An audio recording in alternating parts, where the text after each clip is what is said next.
I accuse you of lying, cheating, being selfish when I am the one doing it. That is projection.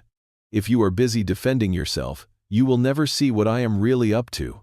Here is why I blame you for everything. You are standing there in the kitchen, and I can see the steam rising from your coffee. But all I can focus on is the way your hands are shaking as you hold that phone. I just told you that I know about the person you have been messaging, the one I made up 5 minutes ago in my head, and the panic in your eyes is the most beautiful thing I have seen all week.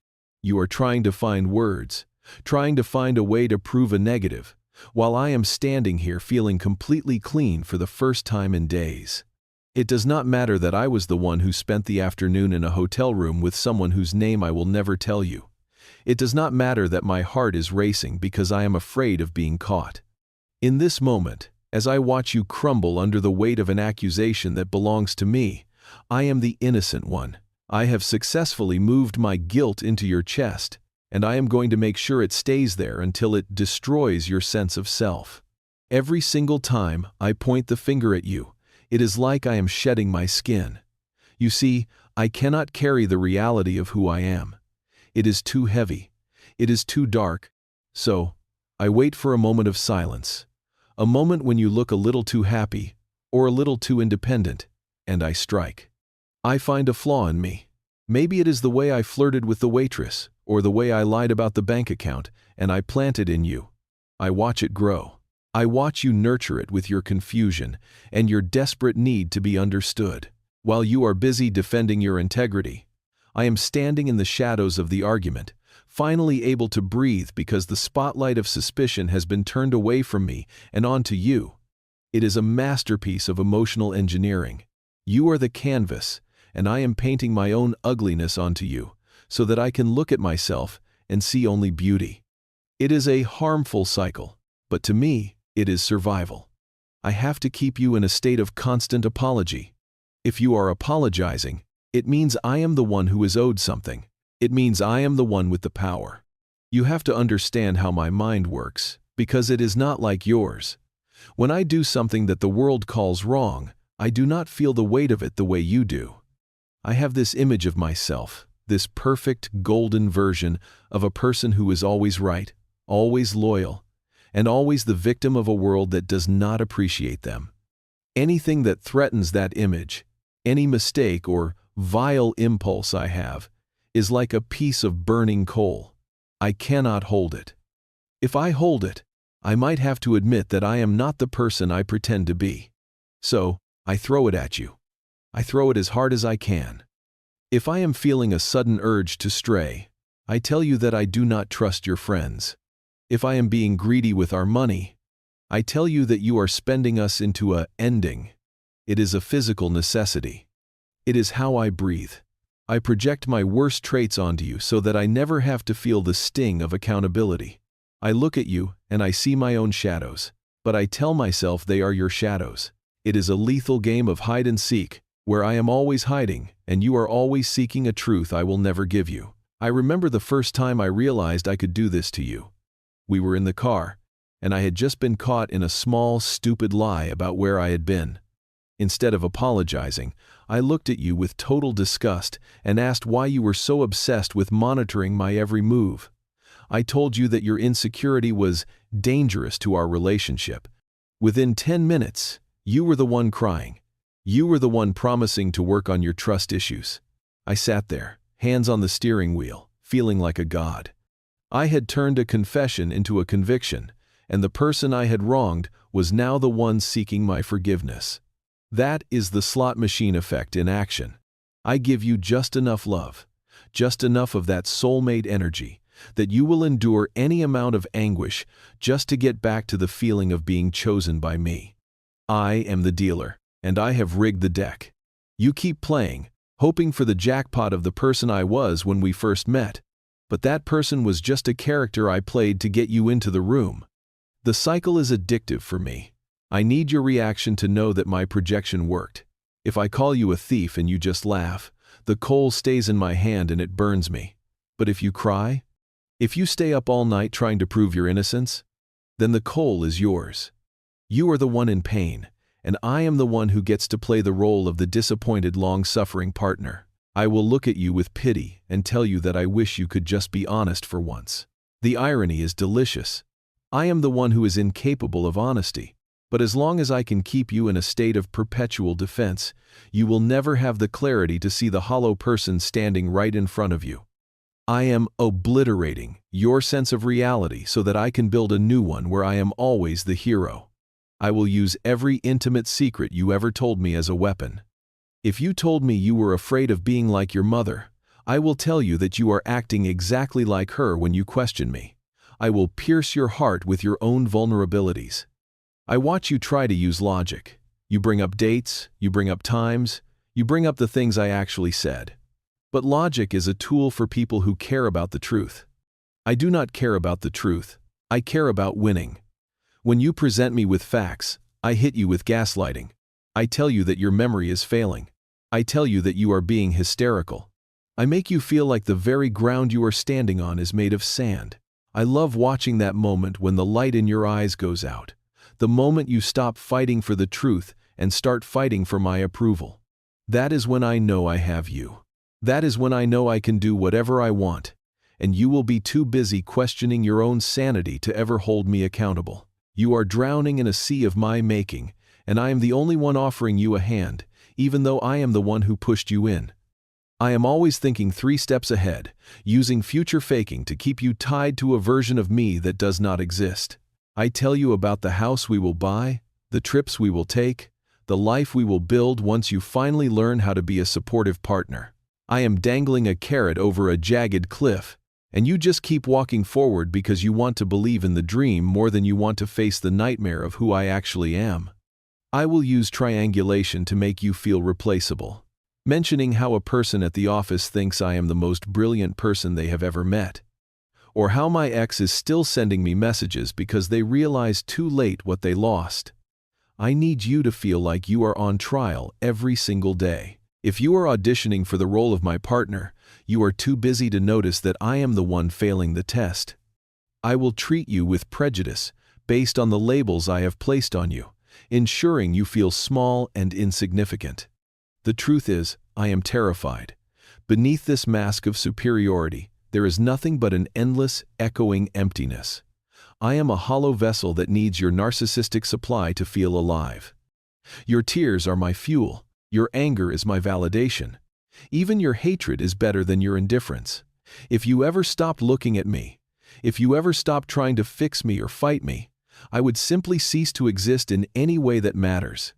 I have to keep you in the victim-bully cycle because as long as we are fighting, I am the center of your universe. I will shift instantly from the aggressor to the victim the moment you start to stand up for yourself. I will talk about my childhood, my trauma, the way the world has wounded me in the back. And you, with your big soft heart, will drop your sword to comfort me. And that is when I will extinguish any remaining strength you have left. I keep a mental tally of every weakness you have ever shared with me.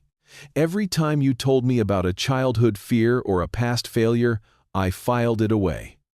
Not because I cared, but because I knew I would need it later. When I project my failures onto you, I use your own history to make the lie feel true. If I am being unreliable, I will remind you of how your parents let you down. And then I will tell you that you are the one being flaky and untrustworthy. It is a double agony. I am not just blaming you for my faults. I am using your deepest wounds to salt the earth of your confidence. I want you to feel that you are inherently flawed, so that my presence in your life feels like a gift you do not deserve. I am eradicating your self-worth so that I can feel like the only thing of value in your world. I want you to look at my face when I am coming at you with these accusations. Really look at me.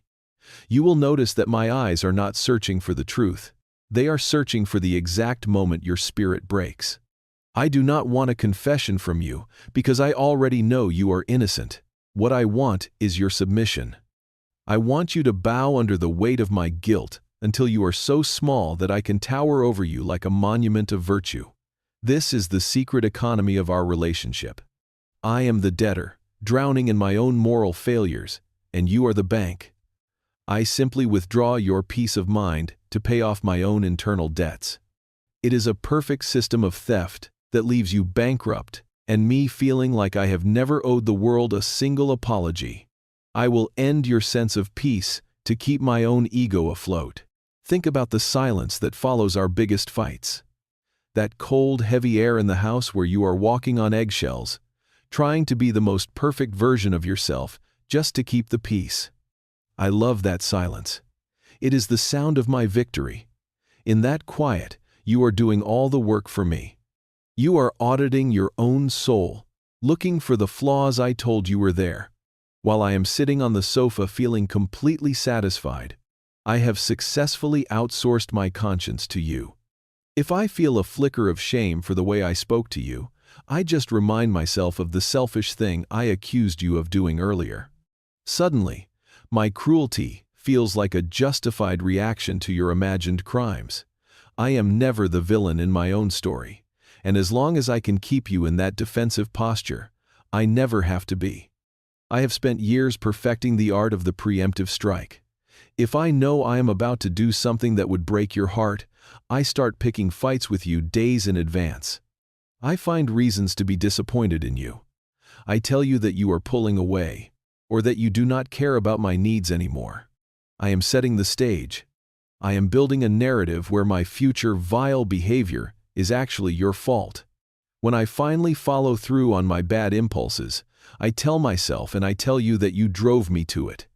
I say, if you had just been there for me, I would not have had to look elsewhere. It is a spectacular lie, but it works because you are already primed to believe that you are the one failing.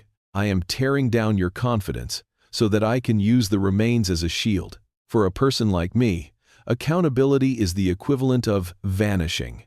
To be held responsible for my actions would mean the total collapse of the false self.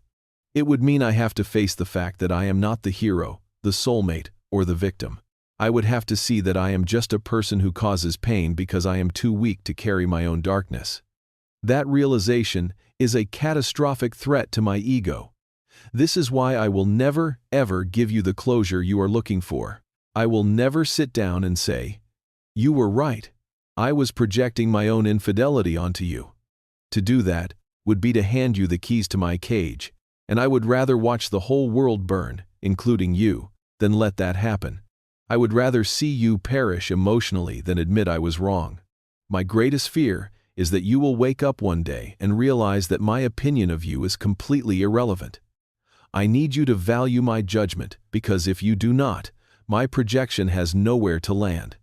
It just falls to the floor, and I am left standing there holding a handful of vile accusations that belong only to me.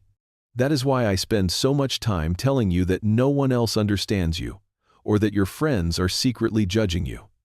I need to be the only mirror in your life.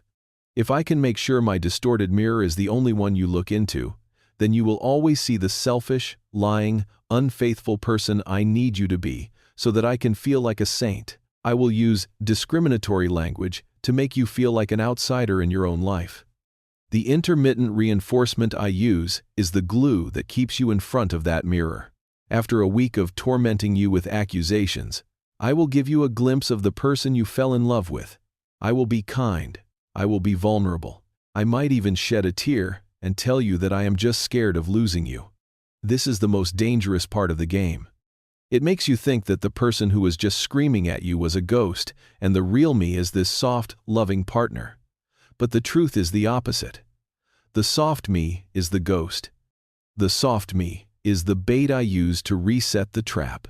You are so relieved to have a moment of peace that you forget to set the boundaries that would actually protect you. You let your guard down, and that is exactly when I start planning the next projection. You have to understand that my harmful behavior is a choice, even if it feels like a compulsion. I know what I am doing when I flip the script on you. I know the exact moment I decide to lie about my own actions and blame you instead. It is a strategic move, designed to keep me in power. There is no fixing this because I do not want it to be fixed. I like the power. I like the way it feels to be the one who decides what the truth is. I like the way you look at me with that desperate, pleading look, begging for me to see the real you. It makes me feel like I am the one in control of your very identity. I am the architect of your misery, and I enjoy the view from the top. But here is the thing that I would never tell you to your face. He thinks he has won because you are still there, still trying, still crying. But there is one thing that terrifies a narcissist more than anything else: the silence of a person who has finally seen the truth. When you stop defending yourself against my lies, the mirror I have been using to hide my own horrific flaws finally shatters. Without your reaction to reflect back a version of myself, I am forced to look at the mangled remains of my own character. I cannot survive that sight. I would rather cease than face the non-existence of my own goodness. You have to accept that I am never going to change. There is no version of this story where I wake up and realize how much I have hurt you and dedicated my life to making it right. I do not have the parts in my brain required for that kind of empathy. You are waiting for a person who does not exist. You are in love with a ghost that I created to haunt you. Every apology I have ever given you was just a tactical retreat. Every tear I shed was just a way to reset the clock so the harm could begin again. There is no potential in me for you to rescue. There is only the false self. And the false self is a parasite that will eat you until there is nothing left. The most effective way to heal is to step out of the ring entirely. Use the DEEP technique. Do not defend. Do not engage. Do not explain. Do not personalize. When I accuse you of being a liar, do not show me your phone. Just say, "I am sorry you feel that way," and walk out of the room. When you stop giving me a reaction, you stop giving me supply. I will starve without it, and I will eventually go looking for a new victim, leaving you with the space you need to rebuild your life. You have to realize that my words are not about you. They are a map of my own internal wreckage.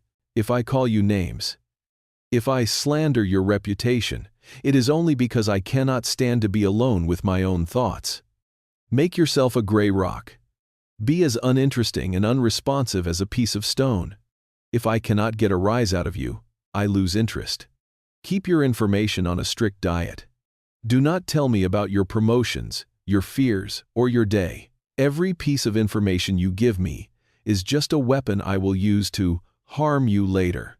Document everything to keep your own head on straight. Write down what happened and what was said so that when I try to gaslight you, you have a solid record of the truth. If you can, go no contact. It is the only way to truly break the trauma bond.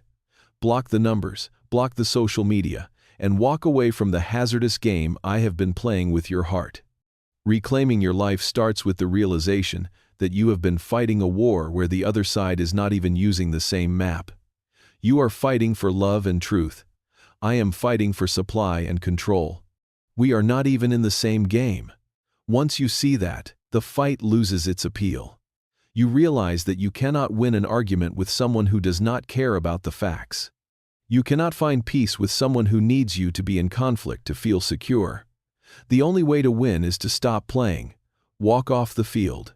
Leave the ball where it lies. Do not let my prejudiced views of you become your reality. Listen to me, because this is the most important thing I will ever say. You are not the person I said you were. You are not the crazy one, the selfish one, or the liar. Those were just names I wrote on post-it notes and stuck on your forehead so I would not have to look at my own reflection in the mirror. You are a person who is capable of deep love and incredible resilience. The fact that you survived my anguish and are still looking for a way to heal is proof of your strength. Do not let my projections become your identity. Peel those labels off and throw them away. You are not finished. You are just beginning. Rebuilding after a relationship like this is like coming out of a long, dark tunnel. The light might hurt your eyes at first. You might feel a sense of grief and loss for the time you spent defending yourself against ghosts. But every step you take away from my influence is a step toward the person you were always meant to be. Reconnect with the things that make you feel alive. The hobbies I mocked, the friends I pushed away, the dreams I told you were unrealistic. Those things are the building blocks of your new life. You are moving away from darkness and toward your true self. Remember, the narcissist's greatest weapon is your own empathy. I used your kindness as a weapon against you. I used your desire to understand as a way to keep you trapped in my web of lies. But now that you know the game, my weapon has lost its edge. You can be empathetic without being a doormat. You can be kind without allowing someone to destroy your peace. You are learning the ultimate skill, the ability to set a boundary and stick to it, no matter how much I cry or scream or blame. You are choosing life over the emotional end I tried to force upon you. I will try to pull you back in. I will use chemical substances or false promises of health and change to tempt you. I will use physical attraction or biological intimacy as a tether. I will use every trick in the book. But you know better now. You see the prejudice in my heart and the vile intent in my words. You are no longer my mirror. You are a human being, whole and free. And I am just a ghost of a person you used to know. Walk away and do not look back. If you found this insight helpful and you want to learn how to protect yourself from people like me, please subscribe and like this video. We are in this together, and the more you know about these tactics, the harder it is for someone like me to ever hurt you again. Keep your head up, stay factual, and remember that your peace is worth more than any argument. You have got this, and I am here to help you navigate the darkness until you find the light again. Look out for yourself, because you are the only one who truly can. Take care, and I will see you in the next one. Would you like me to analyze the specific language of a gaslighting text message so you can recognize it the next time it hits your phone? Every time you choose yourself, you defeat the version of me that tried to own you. Every time you speak your truth, you shatter the lies I built around your life. You are the architect now. Build something beautiful. Build something that is yours. The shadows of the past are fading, and the dawn is finally here. You are safe. You are free. You are alive.